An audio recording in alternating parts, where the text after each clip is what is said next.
with all of you.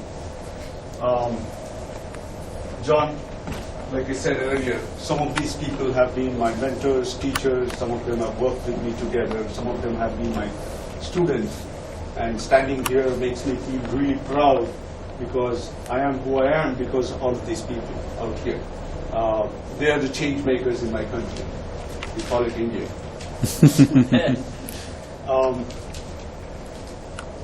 It's my privilege and honor to have John Gans with us today. He's been very, very famous in the United States. Unfortunately, not in India.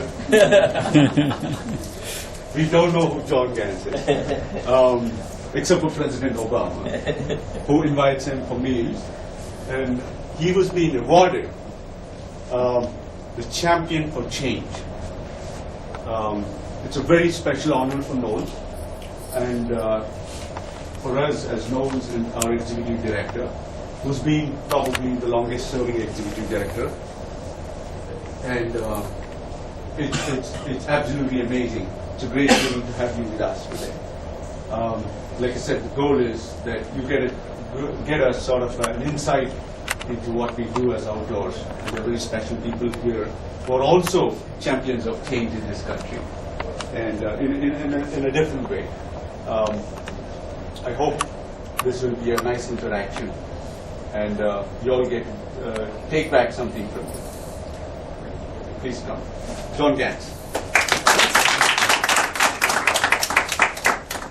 Thanks, Robbie.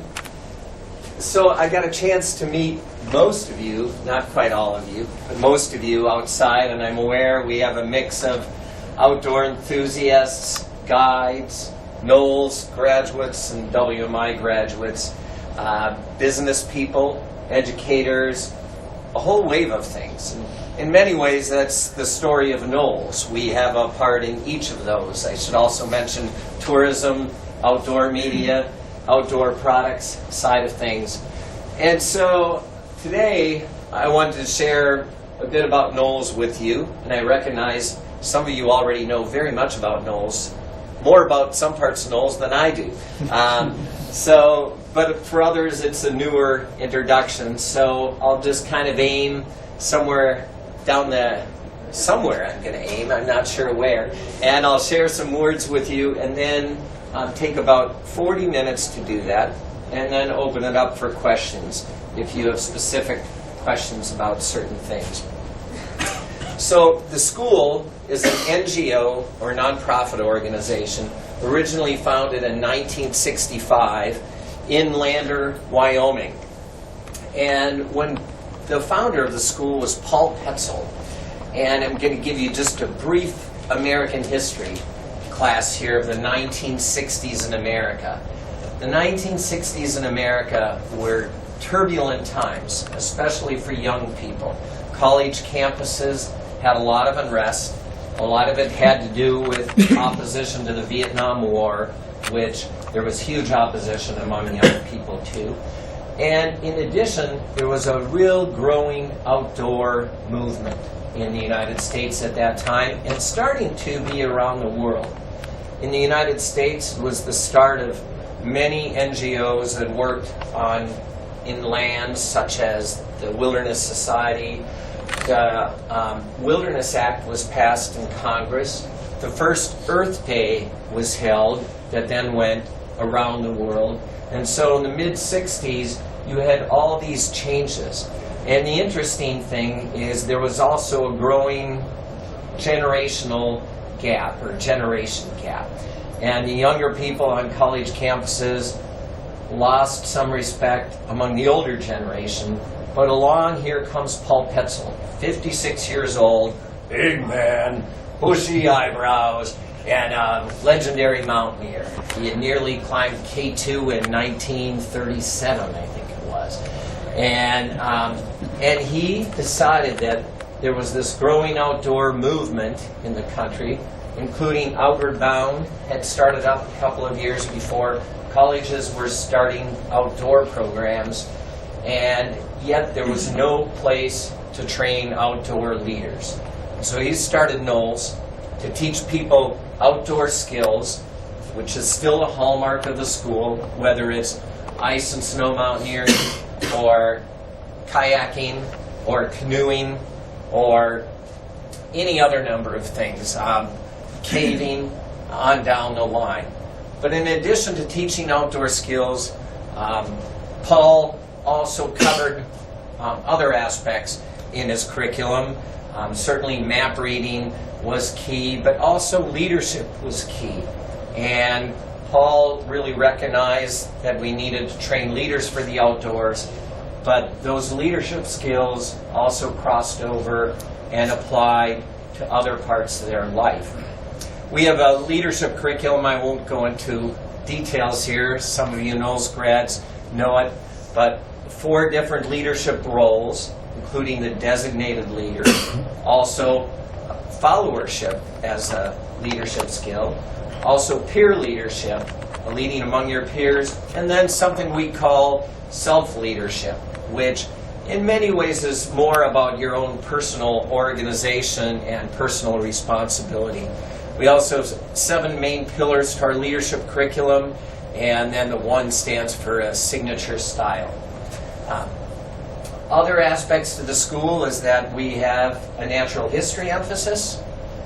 We have that to varying degrees. For example, up on the ice and snow and the glaciers, I can recall courses where I didn't see anything green for 25 or 30 days. So then you maybe don't do as much natural history as some other courses. But cover biology, birding, astronomy, various things. And before going further, and I'll talk more about our students and our program offerings, but before I talk about our students, I thought I would play just a brief video. It's only a couple minutes, and it speaks to you from our students because the people in it are our students. So here's what our students have to say about the place.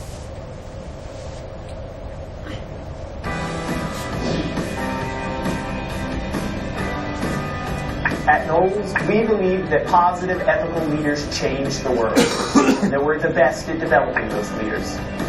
Here's how.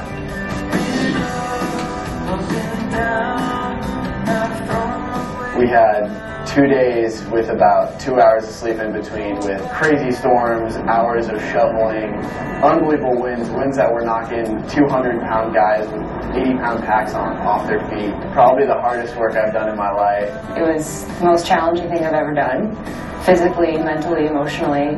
But I gave it 100% and I feel great about it. I want to make you aware of some things that are happening here with the weather that are going to affect our course. When we got rained in at one camp for 6 days. That low pressure system is actually starting to move over us. It was just stormy weather. We couldn't get on the kayaks. It was too rough, too dangerous. Some of the mountain, which at first I was like, whatever, just get me off. And then I was thinking about it, like, yeah, I did that. And all that crazy weather and all that crazy waiting, like, it paid off. Hard work with big payoff. And after going through that together, it was like, wow, you know, we've done something, we accomplished something.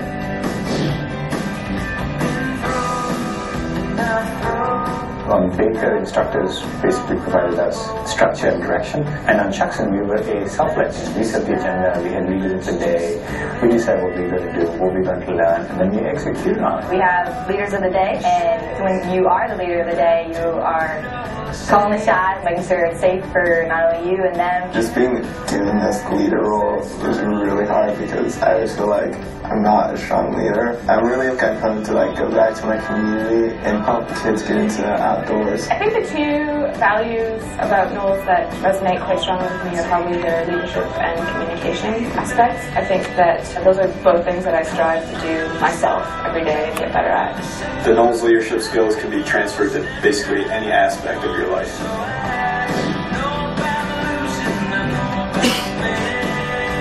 It's always awesome paddling in the sunrise. Hiking section was beautiful. It was just amazing, all the places we went through. You'll get to see a lot of things that you'd never get to see on your own. Be prepared to have fun.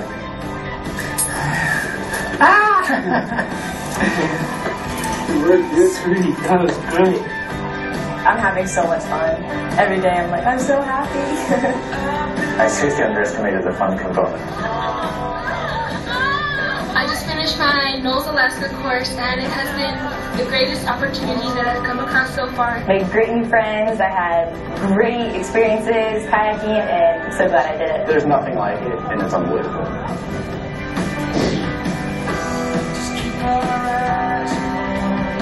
You're going to get something out of the outdoors, whether you intend to or not. I guess it's kind of the beauty of nature, is that the quiet, the birds, the natural things, I think they speak to most people and just teach us something about ourselves. One of the things we talk a lot about on those courses is the connection between our values and our ethics. What we do in our lives and the decisions we make are a reflection of what we value. And the experience that a NOLS course provides a student is the ability to actually connect with these places. It's an opportunity that people have where every single day they go to sleep and they wake up in this environment that stands to impact their ethics and what they do in their daily lives. Don't give up, just keep on.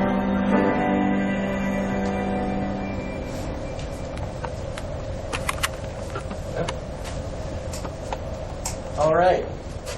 When Paul Petzold started NOLS, he started in Lander, Wyoming. He had started a guiding organization before that in the Tetons called Petzold Exum Guiding. Then when he left that, it became Exum Guiding.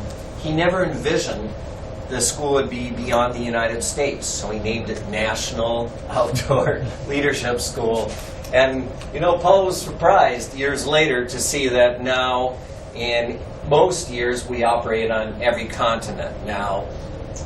Not every year in Antarctica, but some years in Antarctica. But every other continent we operate on a regular basis. And from the video you can see our students are kind of from around the world. Predominantly still United States based, but around the world. And we've been here in India for about 20 years now, since our first course, but we've established sort of a base since that time and grown the program. Compliments to Robbie and his staff, many of you here who've played a key role in that over the years. This graph's a little old. This last year that is just completing here in 2013, our fiscal year just ended, we educated 19,000 students around the world. And they include all sorts of courses from standard wilderness-based programming to our Wilderness Medicine Institute. Yeah. Let's see if, there it is. Many of you are graduates of our Wilderness Medicine Institute, and it takes the wilderness medicine portion of our curriculum and focuses it on courses from 3 days in length up to basically semester-length programming. And it teaches medicine for when a hospital or ambulance are not close. So our students include mountain guides, they include remote researchers, they include people sometimes who just live far in the backcountry and are far from medical help. And they include parents and grandparents who want to take their kids out in the outdoors but want a little more information to do it. This picture is of a campus outside of Lander, Wyoming for our Wilderness Medicine Institute, although we offer programs in wilderness medicine around the world. So if you're confused, it's because the scope of the school is a little broad, but in 3 general categories we have our expedition programs in the backcountry, we have our wilderness medicine programs, and then we have a third area that we call NOLS Pro, or NOLS Professional Training. And it takes a part of our curriculum, say for instance our leadership and teamwork curriculum, and it focuses it for a particular group or audience. Among them, we run courses for Google, upper management, for the Harvard Medical School that combine the wilderness medicine component with our expedition programming, for the Naval Academy, NASA, many other organizations. This is There's a friend of mine, John Grunsfeld, in space, wearing the NOLS logo, you will see. And John's been a graduate of, I think now, 5 different NOLS courses. And when NASA first started coming to NOLS, they had shifted from the Apollo program, which went to the moon and back, into the space station program. Now, even though going to the moon and back was long in distance, longer than you would drive with your driving service, but long in distance, it was really short in duration. It was only lasted a couple of weeks. They suddenly went up in space in the remote space stations, and they were up there for months, and they didn't always get along.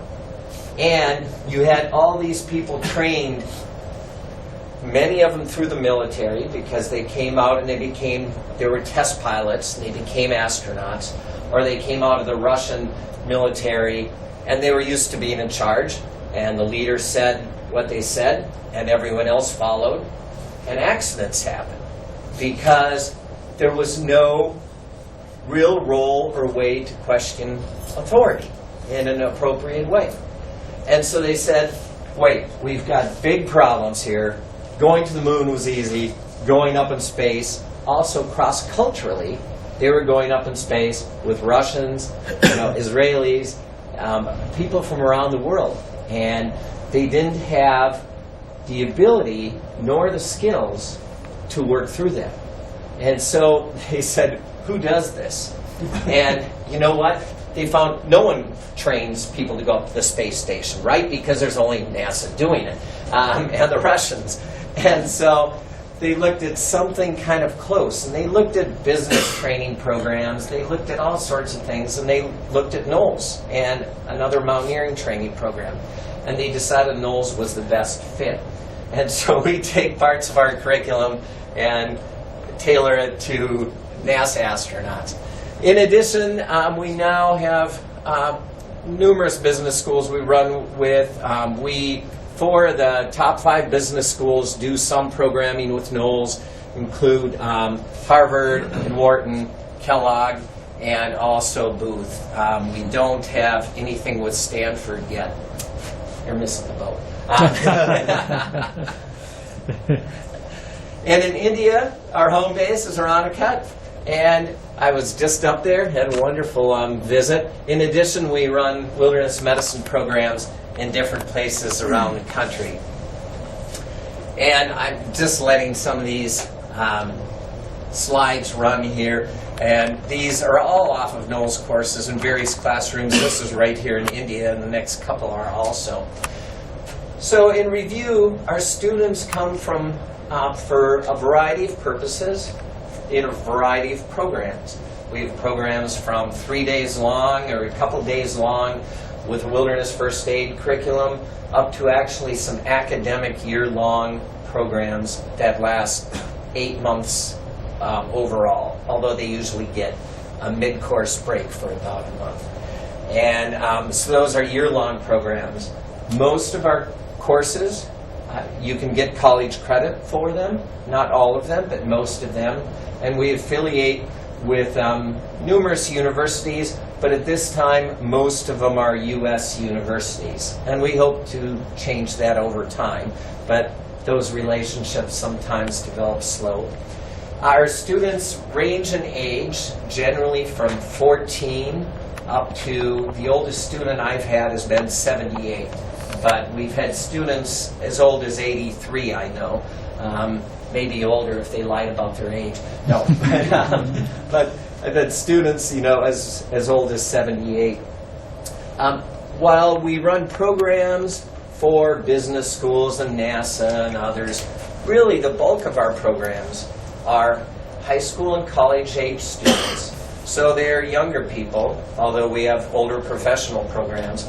And actually, some of those younger people go through some of the most significant change in terms of leadership and other skills, largely because they probably come into it with less skills overall. Another key to all of our programs is our conservation ethic and our Leave No Trace program. and we were just talking outside about the Leave No Trace program, and that's our outdoor ethics practice of basically leaving no trace in the backcountry and leaving it in better shape than when you came out there. And I know a number of you have adopted that one overall. We work with some animals in the backcountry, if they're backcountry animals, including horses, and we've done some goat packing. We even have a few courses with llama packing. You run mules here, right? And on our alumni course. So while carrying heavy packs is sort of a rite of passage for many NOLS students, we have other ways that, and especially for our adult courses, where we offer some pack support, because they're largely on maybe 2 weeks vacation, and they may not be in great shape when they go out, and we can get them in the mountains further by offering a little bit of pack support. And so we do that both on water, on land, and in our own little way, we feel like we are also part of space, but we don't directly take you into space. We give you the skills to do that. Excuse me here.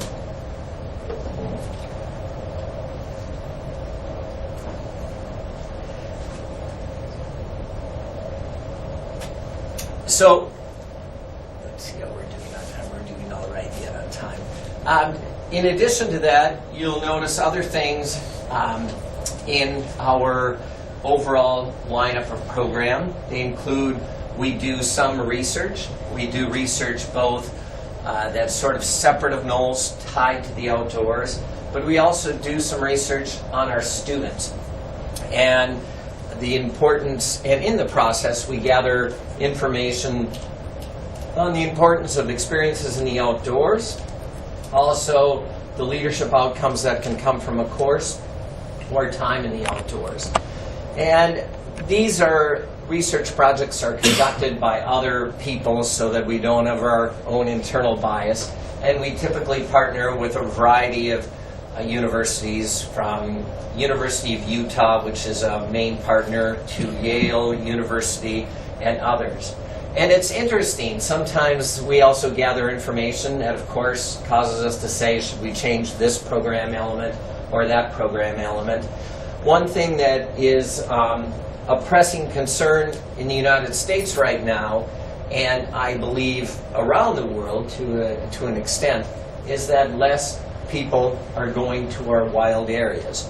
And that's a problem in terms of protection for our wild areas, because there's less of a constituency to support them. It's also a potential problem for tourism and international tourism that's visiting those wild areas. It's also a problem for many of our youth. And in the United States, you don't see it as much in other countries, but you see it in the United States, a real epidemic of youth obesity. And youth fitness levels have dropped dramatically. And while there may be many causes, including diet and other things, part of it probably weaves into the average young person in the United States spends way too many hours looking at a screen. And at least if you're going to look at a screen with outdoor pictures on it. But that's a start, right? Hey, that's you. Luckily, I was turning right at that point to see that one. Did you see this one the other day or not? No, I didn't. It is you, isn't it? I don't know. I think it is. I think it is. Anyway, so we certainly look at some of this research both to improve our program and to look at the outcomes from it. One thing that we find very interesting when we first studied it, and I was asking those of you with a school program here about your outcomes, our students at the end of their course, or 6 months after their course, when they say what they learned, they talk about learning map reading, maybe climbing, cooking, route finding, navigation, whatever the case may be, the outdoor skills. When you ask students 10 years after their course, what they talk about learning and the lessons they carry with are leadership, and what we call expedition behavior, which includes teamwork, but it's beyond teamwork. And those are the skills that we hear from our students over and over again as they go on and work in their life. And really, going on and leaving NOLS is really the story of our school. I think the story of any school is a story of your graduates. Because I can talk about what we do. Well, we teach outdoor skills, we go climbing, we go kayaking, we teach wilderness medicine. I can tell you how we do it. We do it as experientially as possible. We do it in real education, in a real environment. But really the key story is why we do it. And the why of what we do is told by our graduates, many of you in this room. And our graduates are leaders. They don't all lead in the outdoors, but many do. Our Secretary of Interior right now, who oversees all the public lands in the United States, is not a NOLS graduate, but her son was a NOLS graduate. We have now, as the school gets older, we have governors, senators, others that are NOLS graduates and leaders in the business community, leaders in space, leaders in research. And in many ways, as a school, we've had 230,000 graduates. And at one level, that sounds like a lot. But at another level, it doesn't begin to touch the world. It doesn't even hit us that significant a portion of all of New Delhi. But the fact that those 230,000 graduates are out there doing very important work and carrying on parts of our curriculum to those that they come in touch with leverages that education to be a real powerful force.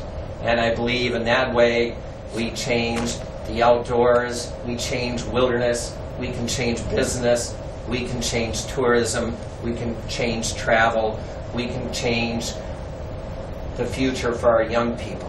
And that's what gets me really excited every day about going to work. And why, when I came to this school, I majored in physics and math, and I took a semester in Africa with the help of a scholarship. And that was very different than studying physics and math in a classroom. In many ways, I knew it the first night when, this is a side story, but I can't help but tell it. We got into the backcountry. I'd never camped in a place like this before. We set up our tent. After dinner, we went down to this water hole, and a couple of us decided to climb this tree to see if we could see the wildlife coming in at night.